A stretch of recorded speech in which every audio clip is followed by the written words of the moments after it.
उद्धवजी आणि राजसाहेब आपण इथे आलात त्याबद्दल मी आपले आभार मानतोच। बऱ्याच कालखंडानंतर म्हणजे म्हटलं ते 20 वर्षानंतर जे आपण वारंवार म्हणतोय आपण एकत्र येऊन आपण मुंबईवर आणि महाराष्ट्रावर चर्चा करतो आहोत। महाराष्ट्र या क्षणाची वाट पाहत होता आणि महाराष्ट्राच्या मनातला हा कॉमन प्रश्न आहे आणि तो दोघांनी त्याचं उत्तर दिलं पाहिजे थोडक्यात की महाराष्ट्राला 20 वर्ष वाट का पाहावी लागली। मला असं वाटतं काही गोष्टी का घडतात, कशा घडल्या, काय झालं, मला असं वाटतं या गोष्टी आता सोडून दिल्या पाहिजेत।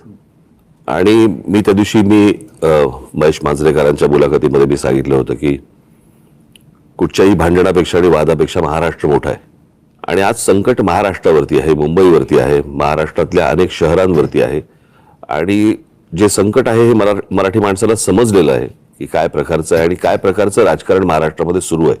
मला असं वाटतं की ती एकच गोष्ट ही या एकत्र येण्याचं सर्वात महत्त्वाचं कारण आहे। आज हा आमच्या अस्तित्वाचा विषय नाहीये, आज हा महाराष्ट्रातल्या मराठी माणसाच्या अस्तित्वाचा विषय आहे। या विषयात अनेक वर्ष मी बोलतोय, उद्धवही बोलतोय या सगळ्या गोष्टींमध्ये, परंतु आज अशा एका वळणावरती ही निवडणूक आणि महाराष्ट्र येऊन उभा आहे की ज्याला आपण अभी नहीं तो कभी नहीं हे जे आपण नेहमी म्हणतो, तर ही परिस्थिती आज मुंबईवरती येऊन ठेपलेली आहे, ठाण्यावरती येऊन ठेपलेली आहे।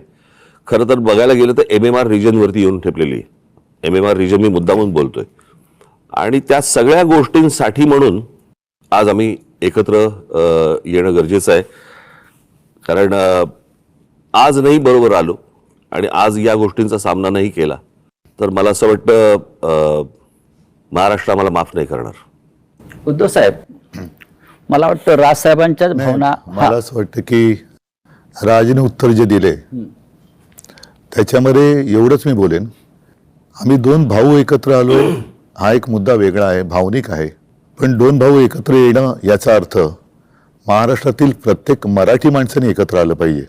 कारण महाराष्ट्र वाचवायचा असेल तर ठीक आहे, पक्ष, राजकीय मतं हे असतील, पण आपण मराठी आहोत, महाराष्ट्र आपला आहे आणि आपण जर एकमेकांमध्ये वेगळ्या चुली मांडल्या तर महाराष्ट्र तोडणारे त्यांची पोळी भाजून जातील। पण एक प्रश्न कायम सगळ्यांच्या मनात आहे गेल्या 50-55 वर्षापासून, तो आतापर्यंत महाराष्ट्र